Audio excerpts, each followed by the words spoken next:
नमस्कार दोस्तों, मेरा नाम है प्रवीण और आप देख रहे हैं पाविका फ्लेक्सी चैनल को एक बार फिर से। तो आज मैं लेकर आपके लिए बहुत ही important topic again from the strength of material. जैसा कि आप देख रहे हैं, जो आज का टॉपिक है अगेन ट्राइएक्सियल स्ट्रेस प्रॉब्लम्स, और ये है हमारा टाइप 4। आज ये कुछ नया टाइप का प्रॉब्लम है जो अलग ही है पिछले 3 न्यूमेरिकल्स, ठीक है, टाइप 1, टाइप 2, टाइप 3 से। जैसा कि आप देख रहे हैं, इसमें पहली बार हम एक रॉड ले रहे हैं, ठीक है, और उस रॉड को हम ट्राइएक्सियल स्ट्रेस से सब्जेक्ट करने वाले हैं। तो वहां पर वो ट्राइएक्सियल स्ट्रेस दिखने में कैसा हुआ, क्योंकि बहुत इजी था रेक्टेंगुलर सेक्शन में, यानी कि 3 डायरेक्शन से एक्स वाई जेड डायरेक्शन से फोर्सेस दिखाना, और उसमें ट्राइएक्सियल स्ट्रेस से वो रेक्टेंगुलर क्या बोलते हैं मेंबर वो सब्जेक्ट हो जाता था। बट यहां पर फिलहाल हम रॉड लेके आए, तो उसमें हम ट्राइएक्सियल स्ट्रेस देखेंगे। तो कुछ इसी तरह का ये न्यूमेरिकल है। बट आगे बढ़ने से पहले अगर आपने मेरा चैनल सब्सक्राइब नहीं किया तो प्लीज आपसे बहुत बड़ी सी रिक्वेस्ट कि आप मेरा चैनल सब्सक्राइब कीजिए, लाइक एंड शेयर करना मत भूलिएगा, ताकि मैं ऐसे एजुकेशन वीडियोस आपके लिए हमेशा हर पल लेके आता हूं। और इसी वीडियो के डिस्क्रिप्शन बॉक्स में अगर आप देखेंगे तो आपको एक लिंक मिलेगा, जहां से आप इसी चैप्टर, यानी कि जो हमारे चैप्टर का नाम है, लगभग हमने बहुत सारे वीडियोस इस चैप्टर में डाले हैं, लगभग more than 40 number of videos इस चैप्टर में है। हर एक न्यूमेरिकल आपको मिल जाएगा। अगर फिर भी कोई टॉपिक छूट गया होगा तो आप प्लीज कमेंट कर सकते हैं हर एक वीडियो के नीचे, जो भी आप देख रहे होंगे। तो एक चीज यहां पे रह गई थी कि एक छोटी सी रिक्वेस्ट है कि अगर आपको लगता है कि हमारे चैनल से आपको कुछ बेनिफिट हुआ है, ठीक है, जैसे कि काफी सारे कमेंट्स आते हैं कि सर आपकी वजह से हमारा फ्लूइड मैकेनिक्स का पेपर बहुत अच्छा गया है और फ्लूइड मशीन्स का भी बहुत अच्छा गया है। फ्लूइड मशीन या फ्लूइड मशीनरी करके एक सब्जेक्ट है जो मैकेनिकल इंजीनियरिंग को है, जैसे जैसे वो 3rd ईयर या 4th ईयर में जाते हैं, आई थिंक 2nd या 3rd ईयर में है, 2nd और 3rd ईयर में, ठीक है। और फ्लूइड मैकेनिक्स का तो आपको मालूम है ये कॉमन सब्जेक्ट है केमिकल इंजीनियरिंग को, सिविल इंजीनियरिंग को, और क्या बोलते हैं हमारे मैकेनिकल इंजीनियरिंग को, ठीक है। तो आप दिल खोल के मतलब डोनेट कीजिए। अगर आपको लगता है कि हमारी वजह से आपको कुछ बेनिफिट हुआ है तो प्लीज उसका लिंक भी डिस्क्रिप्शन बॉक्स में दे दिया गया है, और आप खुद डेफिनेटली उसे शेयर भी कीजिए जितना हो सके आपके फ्रेंड्स कलीग्स जो भी होंगे, ठीक है। चलिए इस क्वेश्चन को करते हैं ज्यादा ना टाइम लेते हुए, साथ में लेंगे गिवन डेटा, और इस क्वेश्चन को मतलब हम समझेंगे हम अपनी नेटिव लैंग्वेज हिंदी में, ठीक है। Given data, okay. तो यहां पे मैं पढ़ता हूं और साथ में बनाएंगे डायग्राम, क्योंकि डायग्राम और गिवन डेटा एटलीस्ट आपको 1 मार्क्स तो देगा ही देगा। अगर 5 मार्क्स का क्वेश्चन है, 10 मार्क्स का, तो एटलीस्ट 1 से 2 मार्क्स मिल जाएंगे, ठीक है।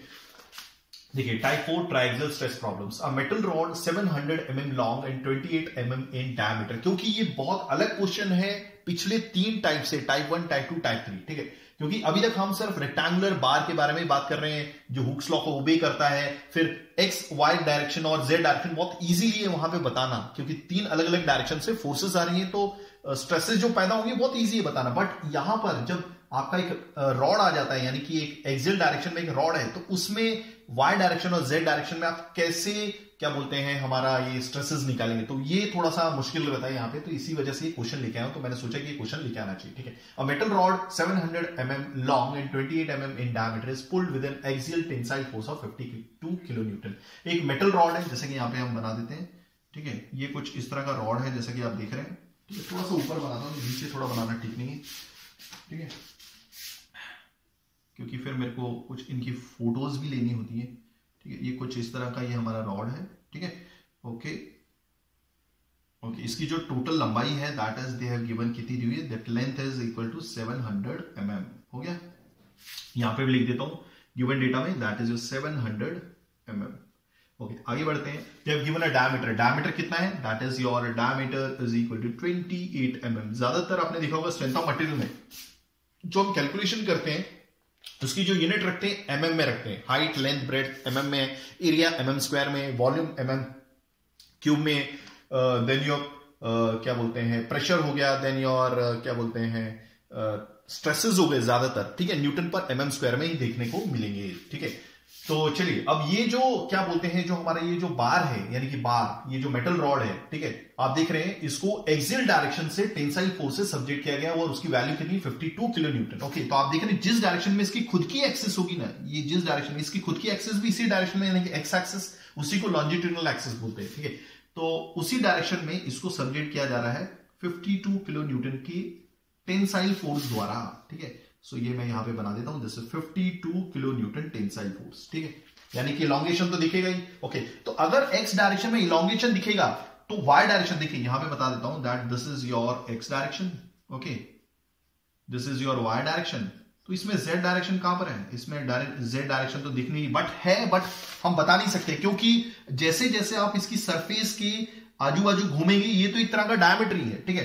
तो एक्स डायरेक्शन में अगर इलॉन्गेशन होता है इस फोर्स की वजह से, तो वाई डायरेक्शन में सिकुड़न होगा, यानी कि कॉन्ट्रैक्शन होगा, ठीक है। तो जेड डायरेक्शन में भी होने वाला है, ठीक है, बट जेड डायरेक्शन में हम एक प्रॉपर, देखिए एक्चुअली क्या मैं जो समझाने की कोशिश कर रहा था कि आप अगर आपका ये कोई रेक्टेंगुलर शेप होगा तो यहां पर आपको एक्स वाई जेड डायरेक्शन देखने को मिलती है। एक्स डायरेक्शन ये है आपकी, ये एक्स डायरेक्शन है, ये वाई डायरेक्शन है, और ये वाली जो है ये वाली ये जेड डायरेक्शन है, ठीक है, ये वाली जेड डायरेक्शन है। तो यहां पे easily X Y Z direction पहचान में आ जाती है, बट यहां पर जेड डायरेक्शन फाइंड आउट कर पाना मुश्किल है, ठीक है, ये मैं समझाने की कोशिश कर रहा था, तो इसी वजह से मैं ये न्यूमेरिकल लेके आया था।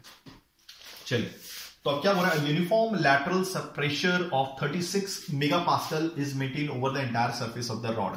ये बोल रहा है कि यूनिफॉर्म जो प्रेशर, देखिए अगर इसका, देखिए एक्स डायरेक्शन में यानी कि एक्सल डायरेक्शन में ये 52 किलो न्यूटन लगाया जाता है तो डेफिनेटली इसका डायमीटर कम होगा, यानी कि वाई डायरेक्शन में लैटरल स्ट्रेन देखने को मिलेगा अगर एक्स डायरेक्शन में लीनियर स्ट्रेन देखने को मिलता है, और जेड डायरेक्शन में भी आपको लैटरल स्ट्रेन देखने को मिलेगा, तो ऑटोमेटिकली डायमीटर कम होगा। तो इसके ऊपर जो प्रेशर एक्ट कर रहा है यूनिफॉर्मली वो है 36 मेगापास्कल। ओके, ये हो गया हमारा लैटरल प्रेशर। लैटरल प्रेशर यानी कि लैटरल डायरेक्शन में, लैटरल डायरेक्शन कौन सी होती है, जिस डायरेक्शन में आपका इलोंगेशन होता है, लंबाई बढ़ती है, उसको बोलते हैं लॉन्जिट्यूडनल एक्सिस, या फिर एक्सियल फोर्स लगी इसी वजह से ताकि इलोंगेशन हो इस डायरेक्शन में, बट इसकी वजह से इस डायरेक्शन में, वाई डायरेक्शन में आपकी जो लंबाई होगी वो कम होती जाएगी। फिलहाल इस केस में डायमीटर है तो डायमीटर ऑटोमेटिकली कम होगा, तो इसी वजह से ये डायरेक्शन जो होती है ये लैटरल होती है। देखिए एक्स डायरेक्शन में लंबाई बढ़ रही है, वाई डायरेक्शन में लंबाई कम हो रही है, जेड डायरेक्शन में भी कम हो रही है। फिलहाल इस बार में यानी कि जो मेटल रॉड है इसमें Y direction means Z direction नहीं दिखाई गई है, ठीक है, तो ये आपस में 90 डिग्री होते हैं, और जो पैदा होने वाला स्ट्रेसेस होते हैं वो भी आपस में परपेंडिकुलर होते हैं, ठीक है। तो 36 यहां पर भी ये वही लैटरल प्रेशर है जो एक्ट कर रहा है 36 मेगापास्कल का, यहां पर भी लिख देता हूं, ठीक है। ओके, आगे क्या दिया हुआ है, ये पूरी सरफेस के ऊपर एक्ट कर रहा है, ऐसा नहीं कि यहीं पर एक्ट कर रहा है, यहां पर भी एक्ट कर रहा है, यहां पर भी एक्ट कर रहा है, यहां पर भी एक्ट कर रहा है, यहां पर भी एक्ट कर रहा है, ठीक है। आगे calculate the change in length of the rod, ठीक है, तो मैं यहां पर लिख लेता हूं, ये इसकी वैल्यू जो है दैट इज योर 36 मेगापास्कल, तो ये है लैटरल प्रेशर, ठीक है, तो this is equal to 36 megapascal. Okay, हमें क्या बोला गया है फाइंड आउट मींस ढूंढने के लिए, change in length of rod, कितनी लंबाई बढ़ जाएगी एक्स्ट्रा, तो that is your change in length, that is again question mark. Next क्या बोला है, change in diameter of the rod, यानी कि डायमीटर में कितना चेंज आएगा, अगेन क्वेश्चन मार्क, यहां पे 6 लिखता हूं। ओके, फिर क्या बोला है, चेंज इन वॉल्यूम, वॉल्यूम में कितना चेंज आएगा, क्या कम हो जाएगा वॉल्यूम या बढ़ जाएगा वो भी देखना है, तो this is the change in volume is equal to again question mark. हमें डेटा क्या दिया हुआ है, यहां पे लिख देता हूं that E is equal to 200 gigapascal, ठीक है। नेक्स्ट और क्या दिया, पॉइजन्स रेशियो दिया हुआ है, दैट इज योर, मेरा एक सेपरेट वीडियो है जिसमें मैंने आपको मॉडुलस ऑफ इलास्टिसिटी के बारे में बताया, यंग्स मॉडुलस ऑफ इलास्टिसिटी, ई क्या होता है, ये एक प्रॉपर्टी होती है हर एक मेटल की, ठीक है। ओके, और ये जो म्यू है that is your Poisson's ratio. तो हमने लगभग सारा डेटा लिख लिया, let me check, 728 52 kilo newton, okay, axial force दी हुई है, बाकी कोई प्रॉब्लम नहीं है, ओके, डायमीटर दिया हुआ, ठीक है। फिलहाल इसको मिटा देते हैं, ये जो भी क्वेश्चन है, और यहां से आंसर स्टार्ट करते हैं, ठीक है। तो सबसे पहले क्या बोला है, हम इसी पे फोकस मारेंगे। ओके, तो सबसे पहले हमें क्या ढूंढना है, देखिए सबसे पहले हम change in length find out करते हैं, चेंज इन लेंथ जो एक्स डायरेक्शन में, ठीक है, चेंज इन लेंथ। तो मैंने आपको बोला था कि देखिए ये भी केस ट्राइएक्सियल स्ट्रेस का भी है, ट्राइएक्सियल स्ट्रेस का ही है, बट इसमें हम अच्छे से ये नहीं बता पा रहे कि जेड डायरेक्शन कौन सी होगी, क्योंकि ये मेटल रॉड है ना, आपका मेटल रॉड है, ये क्या रेक्टेंगुलर बार नहीं है कि हम जेड डायरेक्शन बहुत अच्छे से बता सके, ठीक है। तो फिलहाल अभी हमें फाइंड आउट करना है चेंज इन लेंथ। तो जो चेंज इन लेंथ होती है, change in length upon original length, अब आपको याद आ रहा होगा कि ये क्या है, this is change in length upon original length, ये है लीनियर टेंसाइल स्ट्रेन इन एक्स डायरेक्शन, और ये होती है हमारी ओवरऑल या फिर रिजल्टेंट टेंसाइल स्ट्रेन इन एक्स डायरेक्शन। अब आपको मालूम होगा कि ये क्या होगा, ठीक है, ये एक्स डायरेक्शन, देखिए change in length upon original length क्या होता है, लीनियर टेंसाइल स्ट्रेन, क्लियर हो गया, बट ये एक्स डायरेक्शन में, और ये ओवरऑल है। ओवरऑल इसलिए क्यों आता है, जब तीन अलग अलग डायरेक्शन से फोर्सेस एक्ट करती हैं तो एक डायरेक्शन में जितनी लंबाई बढ़नी चाहिए उतनी बढ़ नहीं पाती, क्या बोलते हैं, 2 पॉइंट से कम हो जाती है। मतलब मान लीजिए बढ़नी इतनी चाहिए थी, ठीक है, बट उतनी नहीं बढ़ पाई, क्यों, क्योंकि और 2 भी फोर्सेस है ना, एक एक्स डायरेक्शन में फोर्स एक्ट करती है, एक वाई डायरेक्शन में एक्ट करती है, और एक जेड डायरेक्शन में फोर्स एक्ट करती है, एक्स, ये वाई और ये जेड। तो इसकी वजह से जितनी लंबाई बढ़नी चाहिए थी उतनी नहीं बढ़ पाई, तो अब वो बढ़ेगी कितनी, सिर्फ वो इतनी ही बढ़ेगी, मान लीजिए ये है वो 1, ठीक है। ओके, कितने से घट गई, इतनी लंबाई से वो घट गई दूसरा पोर्शन, और इतनी लंबाई से घट गई तीसरा पोर्शन, ठीक है। तो बढ़नी इतनी चाहिए थी यहां से लेकर यहां तक, बट इतनी घट गई और दूसरी बार और घट गई, तो फाइनली जो लंबाई बढ़ी वो इतनी है बस, ठीक है। तो उसको कैसे लिख सकते हैं हम, that is your sigma x upon E minus mu sigma Y upon E minus mu sigma Z upon E. याद रखिएगा ये जो ई है मॉडुलस ऑफ प्लास्टिसिटी है, यंग्स मॉडुलस ऑफ प्लास्टिसिटी। ये हमारी स्ट्रेस की वैल्यू एक्स डायरेक्शन में, ये पॉइजन्स रेशियो है, ये स्ट्रेस की वैल्यू वाई डायरेक्शन में, ये हमारा क्या बोलते हैं ये पॉइजन्स रेशियो, और ये क्या है हमारा स्ट्रेस की वैल्यू जेड डायरेक्शन में, ठीक है। तो ये हो गया हमारा लीनियर स्ट्रेन, ये है हमारा लीनियर स्ट्रेन यहां से यहां तक, ओके। ये हमारी दूसरी वैल्यू, मतलब इसको मैं 1 कर सकता हूं, इसको 2 कर सकता हूं, इसको 3 कर सकता हूं, यही तो बोल रहा था। मैक्सिमम ये इतना बढ़ सकता है, ये देखिए कहने का मतलब है ये नहीं है एक्चुअली में, ये है, और ये जो 1 दिया हुआ है ना मैंने, एक्चुअली इसको नहीं, ये है 1, ठीक है। तो ये हो गया, इसको काम करता हूं, इसको 4 दे देता हूं, कोई प्रॉब्लम नहीं है। तो ये है हमारी 4, यानी कि 4 में से लंबाई इतनी बढ़ सकती थी, 4 में से हम 2 घटाएंगे, 3 घटाएंगे, तो ये भी एक तरह की लंबाई है। ये लैटरल, ये क्या बोल रहे हैं समझ में आ रहा है ये, ओके। तो ये हमारी क्या बोलते हैं वाई फोर्स की वजह से ये घट रही है, और ये हमारी जेड फोर्स की वजह से बढ़ रही मीन्स घट रही है। क्लियर हो गया, ये क्लियर हो गया। आई होप आपको चीजें समझ में आ रही होंगी। तो ये पहला पोर्शन है जो घट गया, ओके, पूरी लंबाई में से। ये दूसरा पोर्शन जो घट गया, तो अब जो लंबाई बची है फाइनली वो बस इतनी है। तो जो रिप्रेजेंट कर रहा है हमारा, 1 मिनट, हाँ 1 बस, और ये जो 4 है ना वो ये पूरी लंबाई थी। आई होप आपको चीजें समझ में आ गई होंगी। ये भी एक्स डायरेक्शन में ही लंबाई है और ये भी एक्स डायरेक्शन में ही लंबाई है, ठीक है। तो ये घट रही है एक्स डायरेक्शन में just because of Y force की वजह से और जेड फोर्स की वजह से। जो वाई डायरेक्शन में फोर्स लग रही है जेड डायरेक्शन में। काफी डिटेलिंग में मैंने हर चीज बताई है मेरे पिछले वीडियोस में, जो ट्राइएक्सियल स्ट्रेसेस है, ट्राइएक्सियल स्ट्रेस कंडीशंस में, ठीक है। जब भी कोई भी 3 अलग अलग डायरेक्शन से जो फोर्स पड़ती है, ठीक है, एक रेक्टेंगुलर बार पे, तो ज्यादा अच्छे से आप रेक्टेंगुलर बार में समझ सकते हैं, ठीक है। आई होप आपको चीजें समझ में आएंगी। तो फिलहाल अभी हमें न्यूमेरिकल करना है, ना कि क्या बोलते हैं इस कॉन्सेप्ट को समझना है, ठीक है, क्योंकि कॉन्सेप्ट मैंने ऑलरेडी समझा दिया है, ओके। सो फाइनली मैं क्या करूंगा, यहां पर मैं ई तीनों में कॉमन है तो 1 अपॉन ई कॉमन निकाल दूंगा, ओके। तो therefore sigma X minus mu sigma Y minus mu sigma Z, okay. और दूसरी चीज, चलिए सिग्मा एक्स क्या दिया हुआ है हमारे पास, सिग्मा एक्स नहीं दिया होता, ये आपको मालूम है। सिग्मा एक्स कैसे निकाला जा सकता है, फोर्स अपॉन एरिया, और जो फोर्स है वो भी एक्स डायरेक्शन में होनी चाहिए। फोर्स कितनी है, 52 मल्टीप्लाई बाय, ओके, याद रखिएगा ये 52 किलो है, किलो को एब्जॉर्ब कराओ 1000 के तौर पे, यूनिट न्यूटन लिख दिया, ओके। एरिया, अब इसका जो क्रॉस सेक्शन एरिया है, मैं काम करता हूं यहां पे बता देता हूं आपको एक अलग कलर से। ये एक सर्कल को रिप्रेजेंट कर रहा है, ये देखिए। तो इसका जो एरिया होगा, क्रॉस सेक्शन एरिया, वो होगा पाई डी स्क्वायर बाय 4 या पाई आर स्क्वायर बाय 4। तो pi into D square, D square क्या होगा, हमारा डायमीटर कितना है, दैट इज 28, डी स्क्वायर यानी कि 28 अपॉन 4 लिखूंगा तो ये पलट के ऊपर आ जाएगा, ओके।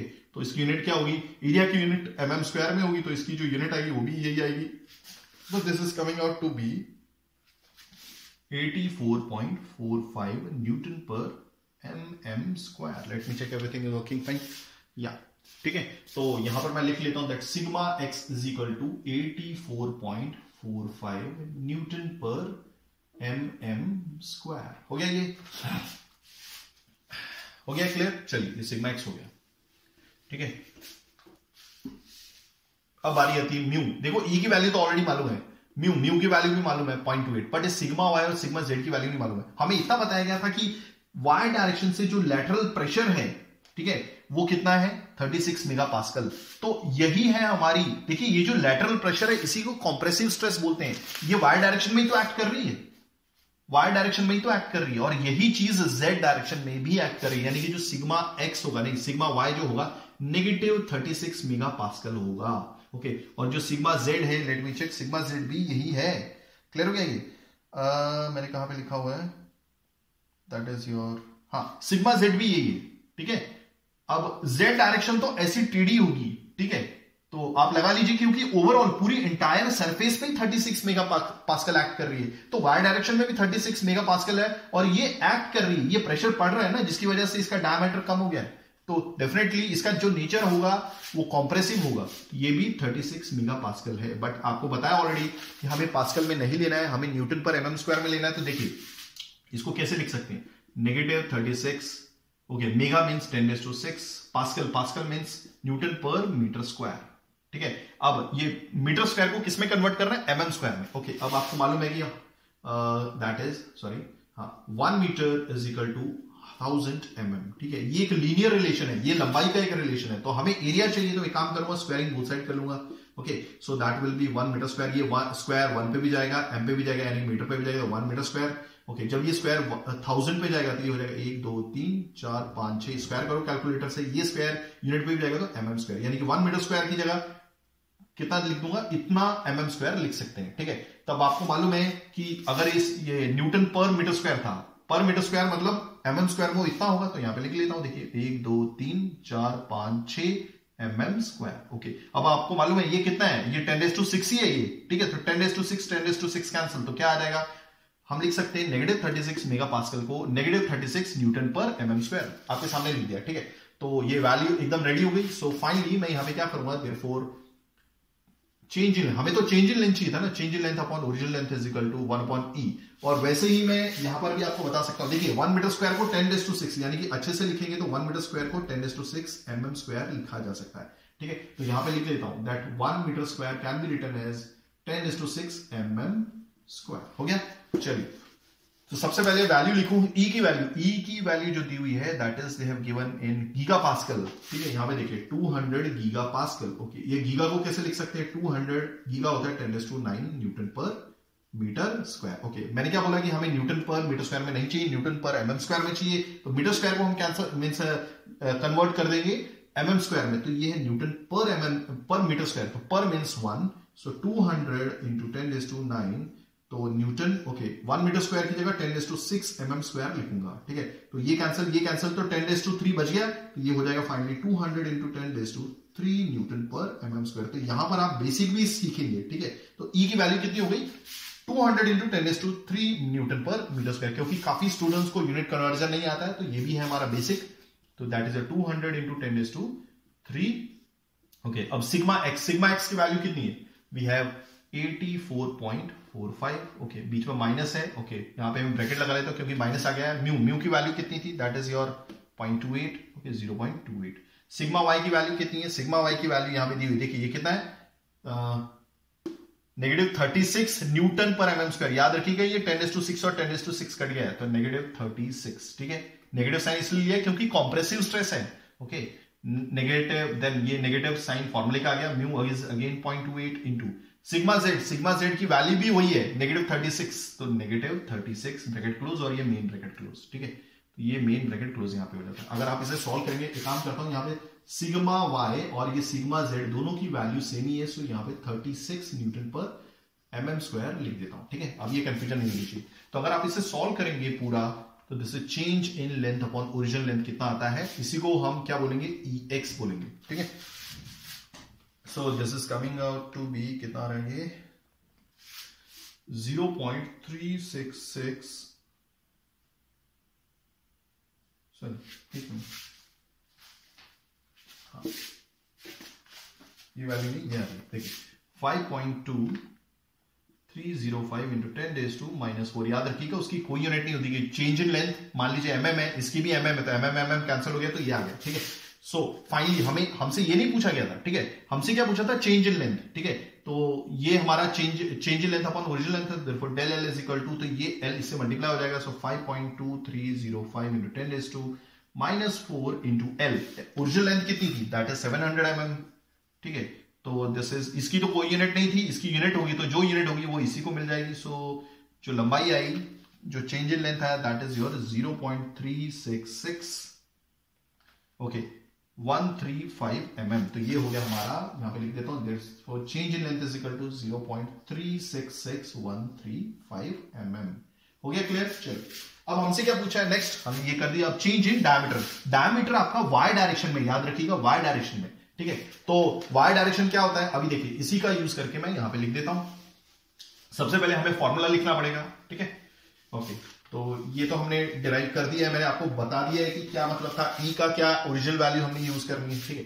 सो वाई डायरेक्शन जो होती है हमारी ई वाई, तो ये किसके बराबर होता है, change in diameter upon diameter, ठीक है। यही होता है ना हमारा, this is the linear tensile strain in Y direction. ये ओवरऑल टेंसाइल स्ट्रेन है वाई डायरेक्शन में, यानी कि वाई डायरेक्शन में क्या है, हमारा डायमीटर है, ठीक है। तो change in diameter upon original diameter, ठीक है। तो ये क्या होगा हमारा, दैट इज योर ये y डायरेक्शन में, तो therefore sigma y upon e minus mu sigma x upon e minus mu sigma z upon e हो गया। अब मैं अच्छे से लिखूंगा तो 1 अपॉन e को कॉमन निकाल देता हूं, यहां पे क्या रहेगा sigma y minus sigma x, okay mu भी था, okay minus mu sigma z हो गया। सो फाइनली अगर मैं यहां पे लिखूंगा change in diameter upon original diameter is equal to जो ey है, ओके y बेस पर है, ओके ये याद रखिएगा ये y डायरेक्शन में ओवरऑल आपका लीनियर टेंसाइल स्ट्रेन है y डायरेक्शन में, क्लियर हो गया। क्योंकि जब फोर्सेस पढ़ती हैं तो कुछ सिकुड़न भी आती है, अभी पता चलेगा कि ये नेगेटिव आ रहा है या पॉजिटिव आ रहा है, ठीक है।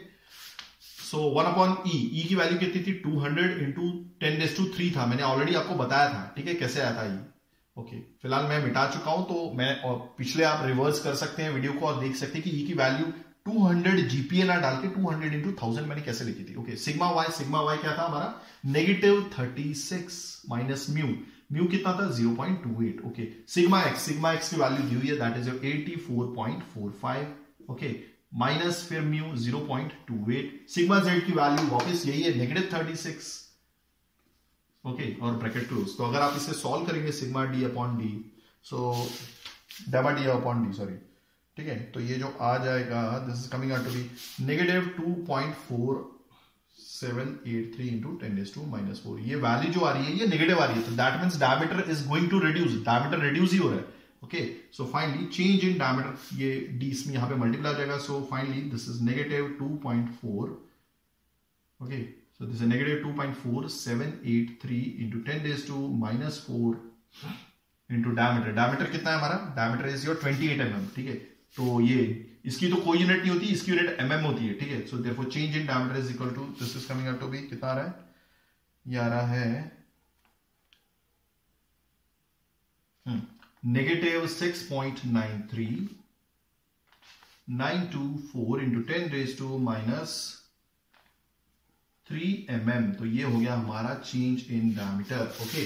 सो यहां पे लिख देता हूं therefore change in diameter is equal to -6.93924 into 10⁻³ mm, हो गया clear, okay this is the decrease in volume. And finally हमसे क्या पूछा गया है, ये भी हमारा हो गया, अब हमसे पूछा गया चेंज इन वॉल्यूम, ठीक है। सो अगर हम देखते हैं चेंज इन वॉल्यूम हमें निकालना है, तो आपको मालूम है कि हमने ट्राई एक्सियल स्ट्रेसेस के दौरान वॉल्यूम में कितना चेंज आया वो भी एक टॉपिक किया था, ठीक है। तो जो फॉर्मूला निकल के आया था that was change in volume upon original volume, इसी को क्या बोलते हैं वॉल्यूमेट्रिक स्ट्रेन बोलते हैं, ठीक है। This is equal to EX plus EY plus EZ, ये आपके ओवरऑल टेंसाइल स्ट्रेन है एक्स डायरेक्शन में, वाई डायरेक्शन में, जेड डायरेक्शन में, ओके। तो आप देख रहे होंगे कि ये EX और EY की वैल्यू है बट EZ की वैल्यू नहीं है हमारे पास, क्योंकि जेड डायरेक्शन में हम यहां पे दिखा नहीं सकते ना, ओके क्योंकि ये तो जो एक्ट कर रहा है क्या बोलते हैं आपका जो लैटरल प्रेशर है ये यहां पे देखिए, कहने की मेरी बात इतनी है कि ये जो आपका लैटरल प्रेशर है ये इंटायर सरफेस यानी कि पूरी सतह पर एक्ट कर रहा है। तो फिलहाल यहां पर आपको दो ही चीज डायरेक्शंस क्लियरली दिख रही है, एक एक्स डायरेक्शन एक वाई डायरेक्शन। जेड डायरेक्शन दिखा पाना मुश्किल है इस मेटल रॉड पे, ठीक है, बट ऐसा नहीं है कि इसमें जेड डायरेक्शन में एक्ट नहीं कर रहा है, जेड डायरेक्शन में एक्ट कर रहा है। फिलहाल जो हमें EZ चाहिए, ठीक है, वो कैसे ये निकालेंगे अगर आपको मालूम होगा फॉर्मूला, ठीक है। ये जेड डायरेक्शन में ओवरऑल या फिर रिजल्टेंट स्ट्रेन है, टेंसाइल स्ट्रेन है, ठीक है। अभी देखते हैं ये पॉजिटिव आता है नेगेटिव आता है, बट इसका कि हम ढूंढेंगे कैसे ये मायने रखता है फिलहाल अभी, ठीक है। ओके तो ये कैसे निकालेंगे, this is your sigma Z upon E minus mu sigma x upon E minus mu sigma Y upon E, okay. अब मैं इससे थोड़ा सा रिड्यूस कर देता हूं, E Z is equal to sigma, एक काम करते हैं इससे पहले इससे ई कॉमन निकाल देते हैं, ठीक है। तो that is your sigma Z minus mu sigma X minus mu sigma Y, हो गया। ये याद रखिएगा एक्स डायरेक्शन और वाई डायरेक्शन में जेड डायरेक्शन में आपके स्ट्रेसेस की वैल्यू है, okay. So therefore EZ is equal to 1 upon E, this is 200 into 1000, मैंने बताया कि 1000 क्यों मल्टीप्लाई किया था हमने। सिग्मा जेड कितना है -36 minus mu that is your 0.28, X की वैल्यू कितनी है, सिग्मा एक्स की वैल्यू कितनी है 84.45, okay bracket close, minus mu 0.28 into, okay sigma Y, sigma की वैल्यू कितनी है -36 और ये ब्रैकेट क्लोज आ रही है मेन ब्रैकेट क्लोज। तो ये जो EZ की वैल्यू आ रही है, ठीक है, ओवरऑल या फिर resultant tensile strain Z direction में, अभी देखिए पॉजिटिव आ रही है या फिर नेगेटिव आ रही है, ठीक है। तो ये जो आ जाएगा दैट इज योर ये जो आ रहा है this is coming out to be, z की वैल्यू क्या आ रही है, दिस इज हाँ negative 2 point negative, okay negative 2.4 783 into 10⁻⁻⁴। याद रखिएगा इसकी कोई यूनिट नहीं है, तो ये भी हमने निकाल दिया। Okay so therefore EZ is equal to negative 2.4 783 into 10⁻⁴ हो गया। सो फिलहाल ये जो वैल्यू आई, देखिए ये सारी वैल्यूज आ गई हैं, तो फिलहाल मैं क्या करूंगा अभी, ठीक है। सो फाइनली मैं क्या करूंगा, अगर मेरे को change in volume upon original volume चाहिए तो EX की वैल्यू कितनी थी, EX था, कहने का मतलब ये जो EX था ये था change in length upon original length, ठीक है। तो ये जो change in length upon original length आया था दैट इज योर, यानी कि EX, यही तो EX के बराबर है। ओके EX की वैल्यू कितनी आई थी 5.2305 इंटू 10⁻⁻⁴, ठीक है, प्लस EY की वैल्यू कितनी आई थी, ये था हमारा change in diameter upon original diameter, यही तो था हमारा EY की जो वैल्यू आ रही है this is coming out to be, कितनी आई थी,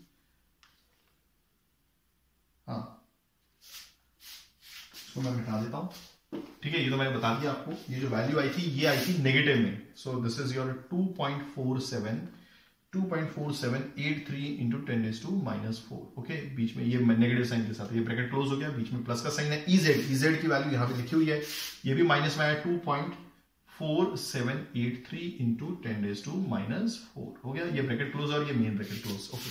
तो जो change in volume upon original volume आया है ये कितना है, this is coming out to be, okay ठीक है। अब मैं एक काम करता हूं, इसको मैं डायरेक्टली सॉल्व नहीं करता, ठीक है। हाँ तो ये एक काम करता हूं, मैं एक चीज बता रहा था, मैंने एक्चुअली देखिए अभी तो मेरे को यहां पर सबको प्लस करना पड़ेगा, plus minus minus plus minus minus, तो यही चीज लिखता हूं। एक काम करता हूं, इस v को इसको पूरे से मल्टीप्लाई करता हूं, ये पूरे ब्रैकेट से, ठीक है। यहां पे ब्रैकेट लगाना रह गया था, ये मेन ब्रैकेट है। तो इस हमें क्या फाइंड आउट करना है, चेंज इन वॉल्यूम, ना कि वॉल्यूमेट्रिक स्ट्रेन, यानी कि change in volume upon original volume, ठीक है। तो इस v को मैं इन सबसे मल्टीप्लाई कर देता हूं, तो फिलहाल कुछ इस तरह से दिखेगा 5.2305 इंटू 10⁻⁻⁴, ठीक है, प्लस माइनस माइनस, ओके हाँ फिर तो ब्रैकेट लगाने की जरूरत नहीं है, 2.4783 into 10⁻⁻⁴ plus minus minus this is 2.4783 into 10⁻⁻⁴, okay. तो जो भी आएगा ये वॉल्यूम से मल्टीप्लाई होगा। तो अब आपको मालूम है कि सिलेंडर का वॉल्यूम क्या होता है, ये एक तरह का सिलेंडर ही है, मेटल रॉड, ओके, πr² या πd²/4 इंटू h, ठीक है। तो पाई की वैल्यू यहां पे लिख दी, कैलकुलेटर का यूज करके आप पाई मतलब डायरेक्ट वैल्यू पुट कर लीजिए कैलकुलेटर का यूज करके। πd², क्या होता है, याद रखिएगा जो वॉल्यूम होता है πd²/4 इंटू h यानी कि लंबाई, ठीक है। क्योंकि फिलहाल जो ये सिलेंडर है, ये मेटल रॉड है, ये लेटा हुआ है, तो जो आपकी हाइट होगी वही लंबाई बन जाएगी, ओके। तो πd², तो d क्या है 28 का square, okay, upon 4 into height यानी कि लंबाई क्या है, that is your 700 mm।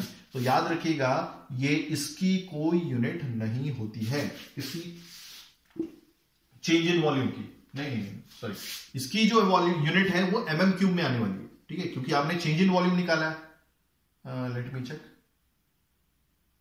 Sorry change in volume तो ओवरऑल की आएगी, इसकी कोई यूनिट नहीं होती, ये जो है इसकी कोई यूनिट नहीं होती, तो यूनिट सिर्फ इसी की आएगी, ठीक है। ये क्या है, ये एक तरह का वॉल्यूम है, v से ही मल्टीप्लाई किया था ना आपने, इसको v से मल्टीप्लाई किया, तो ये वॉल्यूम है, तो वही यूनिट आ जाएगी लास्ट में mm³। सो जो आंसर आएगा this change in volume is equal to, this is coming out to be 11.376, this is mm³, यानी कि इतने वॉल्यूम से ये आपका जो रॉड है ये बढ़ गया है। तो आई होप आपको चीजें समझ में आ गई होंगी। अगर आप ऐसी एजुकेशनल वीडियो चाहते हैं तो please do right a comment, मैं पूरी कोशिश करूंगा टाइमिंगली वीडियोस लेके आने की। थैंक्स फॉर वॉचिंग, धन्यवाद, थैंक यू।